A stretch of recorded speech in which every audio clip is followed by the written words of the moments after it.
কোটা বিরোধী আন্দোলন যে যুবক ছেলেগুলো করেছে ওরা মুজাহিদ, ওদের বিরোধিতা যারা করেছে ওরা সন্ত্রাস। নিরাপদ সড়ক চাই আন্দোলন যে ছেলেগুলো করেছে এক একটা মুজাহিদের বাচ্চা, ওদের বিরোধিতা যারা করেছে এক একটা কুখ্যাত সন্ত্রাস।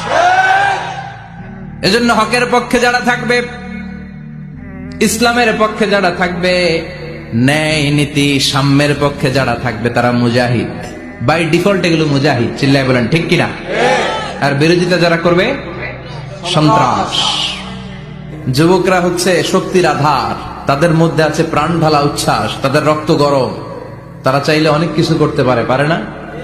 কোটা বিরোধী আন্দোলন করতে পারে, তারা নিরাপদ সড়ক চাই আন্দোলন করতে পারে, তারা দুর্নীতিমুক্ত বাংলাদেশ গড়ার প্রত্যয় নিতে পারে, চিল্লায় বলেন ঠিক কিনা?